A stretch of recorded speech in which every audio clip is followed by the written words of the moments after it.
ASEAN foreign ministers have wrapped up a special meeting on Myanmar in Jakarta and will now submit proposals for the bloc's leaders to take the next step against the military. Cambodia will host the ASEAN Summit, where leaders will assess Myanmar's progress and possibly decide on measures against Myanmar without a consensus. Yong Kit with this report. ASEAN foreign ministers said they are even more determined to solve the political crisis in Myanmar. They were gathered in Indonesia to discuss the impasse ahead of next month's ASEAN Summit. Myanmar refused to send a non-political official to Indonesia. Malaysia's Foreign Minister, Saifuddin Abdullah, who's preparing for elections back home, sent a senior official in his place. Malaysia's position has been very clear. All along, Saifuddin Abdullah says that he's fighting for Myanmar to be excluded and suspended from all ASEAN-level meetings if no progress is being made. ASEAN Special Envoy Prak Sokhonn told CNA that the suggestion to exclude Myanmar from all meetings was brought up. Regardless, ASEAN foreign ministers are making proposals for the bloc's leaders to decide their next steps on Myanmar at the ASEAN Summit next month. In a tweet, Singapore's Vivian Balakrishnan said it's time for ASEAN to make some difficult decisions on Myanmar. In August, the bloc's foreign ministers met in Cambodia and decided to assess Myanmar's progress at the ASEAN Summit in November. The joint communique also cited Article 20 of the ASEAN Charter with regard to Myanmar.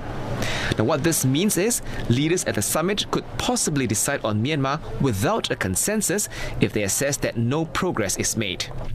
And for now, it seems to be the case. Para Menlu ASEAN menyampaikan concern dan kekecewaan terhadap tidak adanya kemajuan signifikan dari pelaksanaan 5 Point of Consensus. Sangat jelas kekhawatiran ini dan bahkan beberapa negara menyampaikan rasa frustrasinya terhadap tidak adanya kemajuan ini. Alih-alih ada kemajuan, situasi bahkan dikatakan memburuk.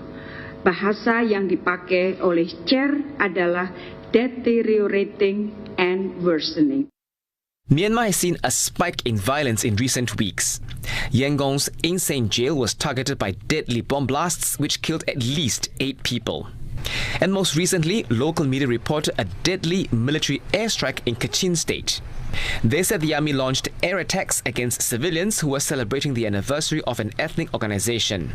It's believed that at least 70 people died in that attack. Serangan yang dilakukan junta militer Myanmar pada saat pelaksanaan konser musik di Kachin harus dikecam dan tidak dapat diterima. Indonesia menyampaikan duka cita dan simpati kepada para korban dan keluarganya. Tindakan kekerasan sekali lagi harus segera dihentikan. Dan Indonesia menyampaikan agar pesan inilah yang harus segera disampaikan kepada Tatmadaw. The US has earlier called for strong action coming out of the Jakarta meeting. ASEAN Chair Cambodia issued a 2-page statement after the meeting, painting broad strokes of what's discussed. Human Rights Watch, however, slammed ASEAN's failure to act, calling it business as usual. But Myanmar's Shadow Foreign Minister Zin Ma Aung said she appreciates ASEAN's efforts and eagerly waits for further action. ASEAN's foreign ministers also discussed speeding up the distributing of aid to the people of Myanmar. Cambodia sent a team to Myanmar last month to discuss, among other things, aid delivery. But its Foreign Minister Prak Sokhonn told CNA he won't be making his 3rd trip to Myanmar until after the ASEAN Summit. Mr. Sokhonn had earlier said that the trip would take place before the November Summit. Leong Wai Kit, CNA.